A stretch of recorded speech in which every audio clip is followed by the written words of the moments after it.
Добар ден, дечки. Огноборев тука. Денес се наоѓаме во просториите на командно-оперативниот центар при ППЗ на градот Скопје. Место каде што завршуваат вашите повици од било каква природа и за било каква несреќа. Бројот 193, кој е број на пожарна и е достапен 24 часа за сите од граѓаните, е нашиот најголем проблем во последно време. Или граѓаните не се сеќаваат, или никогаш не го знаеле. Често се случува да се јават да сгрешат да побараат полиција или брза помош. Но тоа не е повеќе никаков проблем. Зад мене се наоѓаат мониторите и опремата на новиот број 112, кој ги заменува останатите 3 служби каде што може да пријавите од секаков тип на несреќа и колегите од таму ќе ни исконтактираат и ние ќе завршиме работата најдобро како што знаеме. И не заборавајте, се додека овој број е активен, можете да се јавувате тука било кога. Услугата не се наплаќа, како што не се наплаќа нити услугата на пожарникарите. Бидете така. И овој видеозапис се чини совршен вовед во разговорот кој што следува во утринската програма во наредните минути. Пожарникарите од секогаш биле и ќе останат херои на градот, а нивната хуманост останува најголема гаранција за безбедноста и заштитата на нашите животи.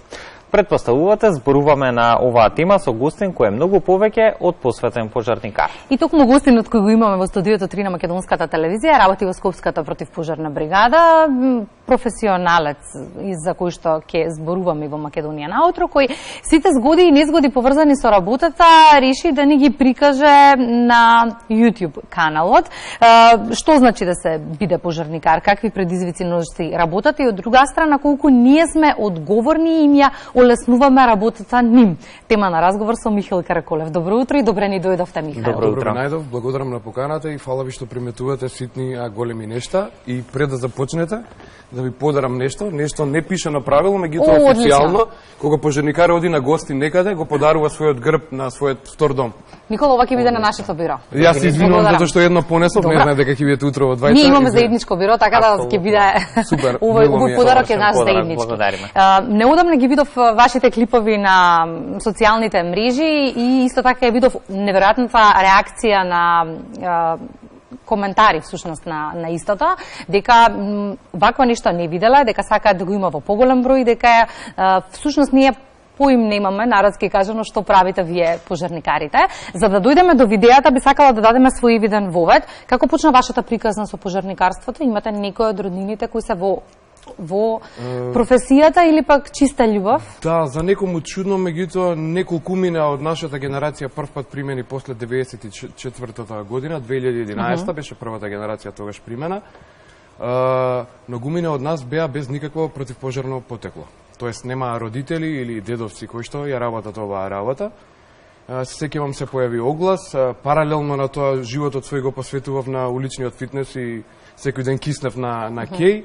Кога го добив повикот, после долг период, може би за малку се откажав, меѓутоа се појави во право време, ета така испотен, вратен од трчање од склекови, се јавија на телефон дека треба да дојам на интервју и директно поидов во градското собрание и искористив шансата, се покажа физички и сето понатаму историја. Би сакал малку на овој момент повеќе да се задржиме. Кога и како станавте дел од Скопската противпожарна бригада и какви се подготовки се потребни за еден пожарникар да биде добро подготвен за реакција во секое време? Така, примен официјално тоа е некаде измеѓу сезоната 2011-2012 година, како веќе што спомнав претходно, ние сме првата генерација примени пожарникари после 1994 година. Нормално стојат физички и тешки тестови за сето ова, стојат психолошки тестови и стојат писмена работа, тоест предавања од 12-13 предмета, буквално како еден спој на мини факултет и мини средно училиште. Бевме околу 24-25 луѓе, ако не се лажам. Нормално селекција направена од веќе 150 и 200 пријавени луѓе од Скопје и пошироко. Не примија што не примија, започна школата беше на почеток еден голем стрес, затоа што не е сепак она што сте го гледале на филмовите, него овој пат ќе ставите 35 килограми опрема на себе и ќе влезете во нешто ново, у суштина тоа е оганот контра вас.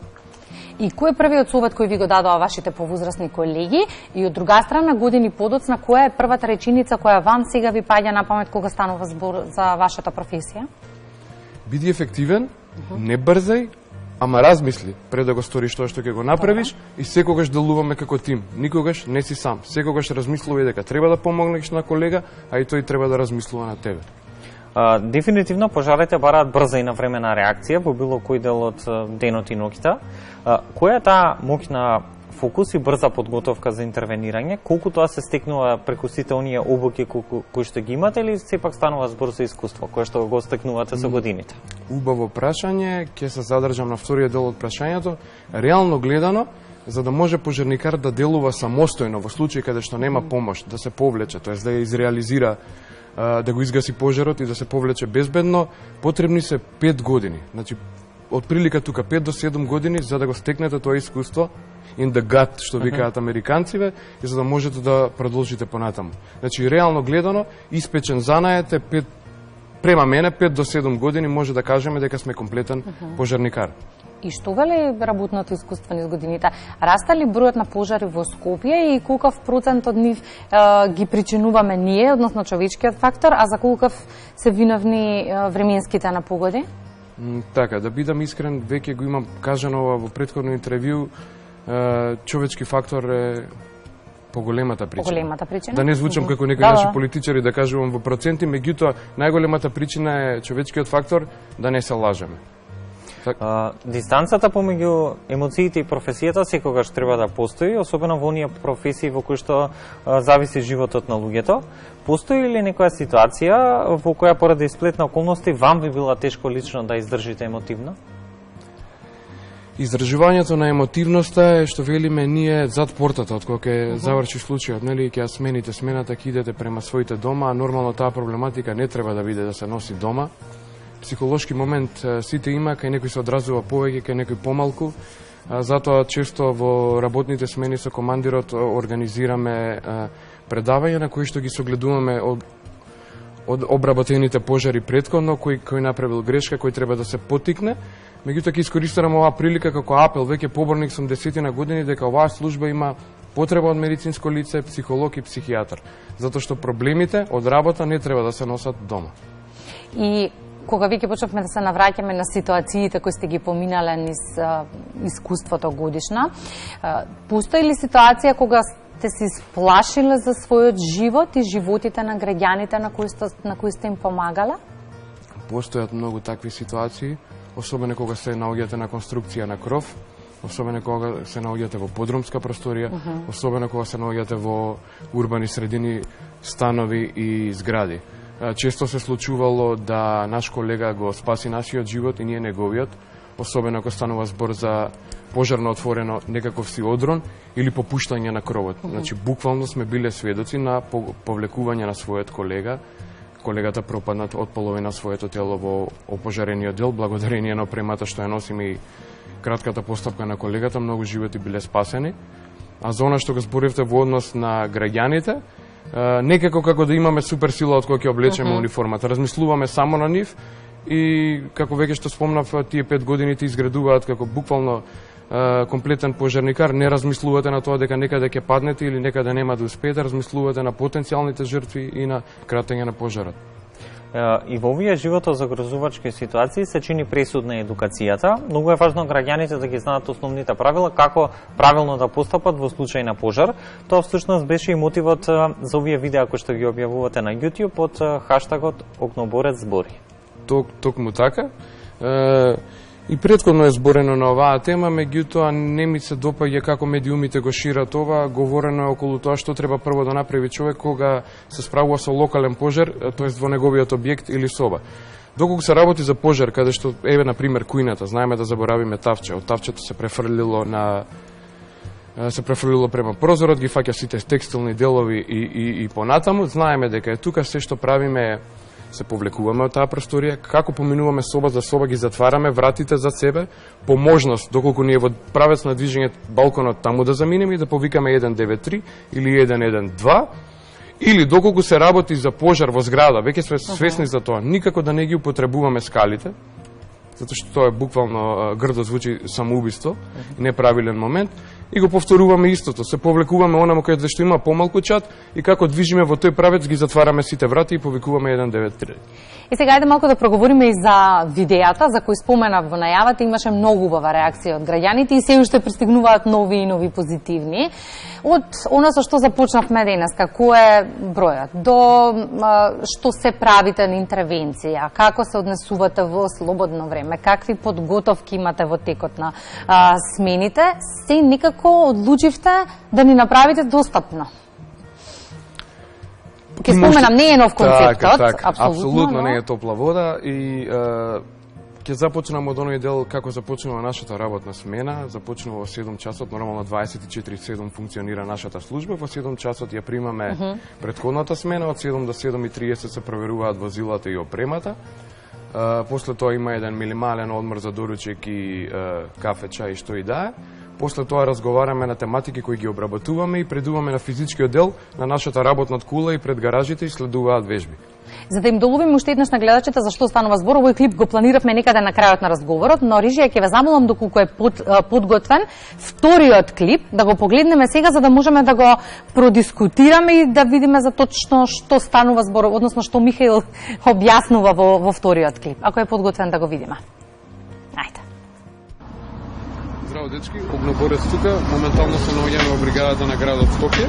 Зад мене е добро познатата кула за вежбање на кој стои мурал од героите на градот. Истовремено се одвива и вежба со сноркел возилото, донација на времето од Велика Британија.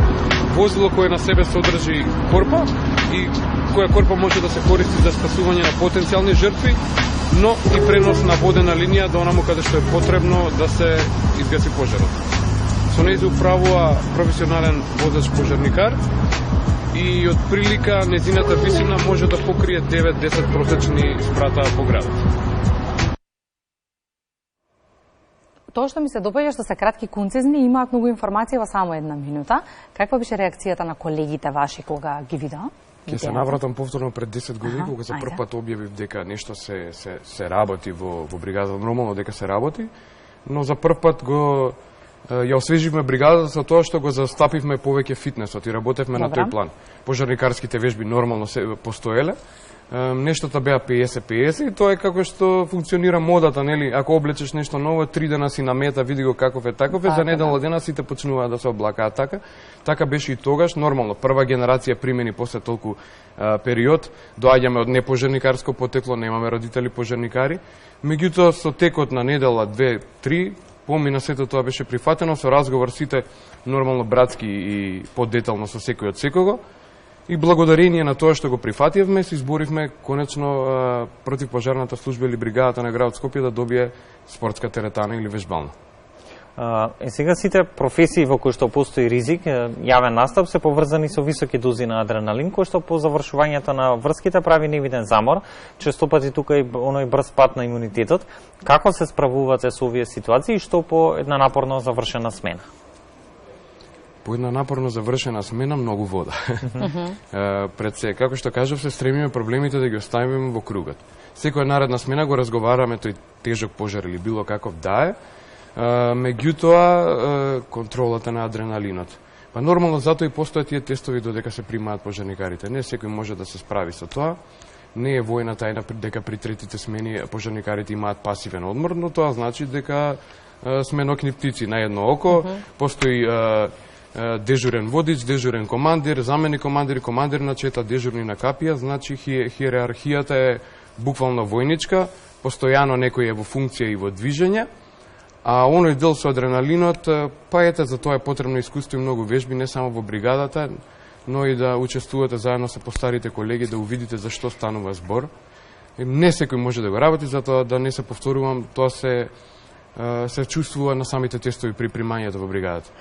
И години наназад се дека не ни се случија големите пожари минатава година во земјата, имаше многу и негативни коментари од аспект на тоа што прават пожарникарите кога сите други работат. Видовме што прават пожарникарите кога сите не работевме, а имаше пожари во земјава и тогаш видовме дека професионалноста е нешто што не го ставаме како предмет на дискусија, но се отвори тема на дискусија во какви услови работат пожарникарите. Новото време и модернизацијата секако налага подобри услови за функционирање, кои не секој противпожарни бригади ги имаат, но оно што ме интересира, во какви услови работите во моментов и како би сакале да ја видите противпожарната бригада за 10 години од сега? Е убаво прашање, како веќе претходно ќе се задржам, ќе почнам со вториот дел од прашањето.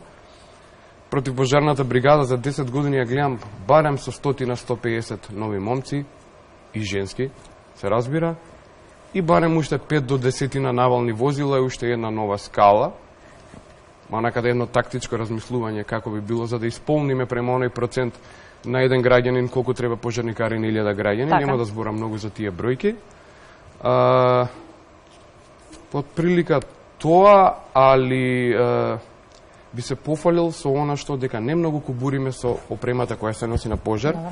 Не кубуриме со урбана противпожарна униформа која носиме преку целите денови. Можам да ги пофалам колегите кои што одат на технички интервенции. Имаме многу добра хидроулика, пошто одиме на сообраќајни незгоди, одиме на заглавени лифтови, одиме на поплави. Единствено што фали бројка, сега за сега, и дел од возниот ред да се пополни. И ќе искористам оваа прилика да ги поздравам сите пожарникари на градот Скопје и во Македонија. Знам колку ми е јасно дека еден човек од нив работи за тројца. Пред крајот на разговорот, блиц прашање, споменавме претходно во разговорот, што е она што е најважно, а треба да го знаат граѓаните во случај на пожар, кои се оние први 3 клучни чекори кои што треба да ги направи секој еден од нас доколку се најде во ситуација на пожар? Доколку немаат средства како ПП апарат или противпожарен систем во објектот, не може да се справат со она што го причиниле, се повлекуваат во правец на балконот, во тој правец ги затвараат сите врати, доколку не станува збор за пожар во зградата, нормално може да излезат по скалите безбедно, но најбитно е додека сето тоа го прават да посегнат по телефонот, да повикаат 193 или 112. И на кои теми ќе бидат видеата во периодот кој што следува? За што ќе се говори? Еве најава да им дадаме за огнеборец Боре. Ето така како и во претходниот наш разговор, веќе како да сте ме прочитале, следно што е наред е да почнуваат да гостуваат колеги и пожарникари да раскажуваат за своето искуство. Секој пожарникар стои зад своето возило, секој пожарникар е специализиран да делува оно каде што треба. Поделени сме во повеќе оделенија, ќе биде интересно со секаква позадина, со секаков тип на опрема, така да во тој стил ќе продолжиме. Верувам дека ќе бидат инспирација како за сите граѓани, така и за вашите колеги. Апсолутно. Па и за нас, за нови гостувања, да. Михаил, благодарам за отвореноста, за разговор. Ви благодарам на поканата, се чувствував како дома, фала на приликата.